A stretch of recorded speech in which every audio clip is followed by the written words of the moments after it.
बोलो राधा रानी की जय, कृष्ण भगवान की जय, सद्गुरुनाथ महाराज की जय, जगत माता राधे कृष्ण माई की जय.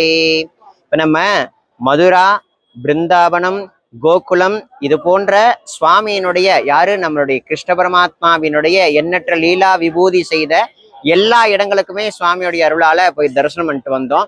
அதுல ரொம்ப முக்கியமான விசேஷங்கள் என்ன அப்படின்னா, பகவான் வாழ்ந்த வீடு, ராதாராணி அவதரிச்ச ஸ்தலம், ராதாராணியினுடைய வீடு, கிருஷ்ண பரமாத்மா வெண்ண திருடின வீடுகள், கிருஷ்ண பரமாத்மா காளிங்க நர்த்தனம் ஆடிய இடங்கள், இது போன்ற அநேக இடங்களை தரிசிக்கும்படியா சத்குருநாதருடைய அனுகிரகம் கிடைச்சிருக்கு.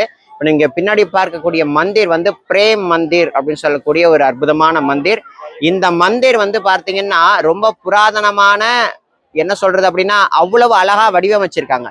இன்ச்சு டு இன்ச்சு கிருஷ்ண பகவானுடைய லீலா வினோதங்களை அனுபவிக்கும்படியா நிறைய சிலா உருவங்களை எடுத்து கொண்டு அழகா தரிச்சு ஒவ்வொரு லீலையுமா காட்டின்ண்டே இருக்காங்க.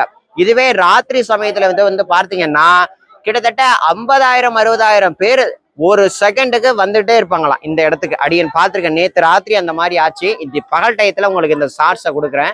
ஸோ எல்லாம் வல்ல சத்குருநாதருடைய அனுகிரகத்தினால இந்த மதுரா, அயோத்தி, இந்த பிருந்தாவனம் இது போன்ற சேத்திரங்கள் எல்லாமே 7 முக்கிய புனித சேத்திரங்கள்னு சொல்லுவாங்க. மோட்சத்தை கொடுக்கக்கூடிய ஒரு சேத்திரம்.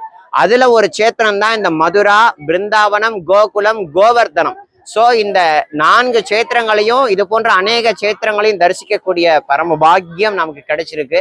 ஆகையினால உங்க எல்லாருக்காகவும் மானசீகமான முறையில இந்த கிருஷ்ண பூமி, ராதா கிருஷ்ண பூமியிலேருந்து பிரார்த்தனை பண்ணிக்கிறேன். ஸோ எல்லாரும் மனுஷனா பிறந்திருக்கோம், வாழ்க்கையில ஒரு முறையாவது இந்த மாதிரி சேத்திரங்களுக்குள்ள நம்ம அனுபவிச்சோம்னா நம்ம ஏன் பிறந்திருக்கோம், நம்ம எதை நோக்கி போய்கொண்டு இருக்கோங்கிறதுக்கான அர்த்தம் நமக்கு பிடிபடுங்கிறத சொல்லிக்கிறேன். ராதே கிருஷ்ணா, ராதே கிருஷ்ணா, ராதே கிருஷ்ணா.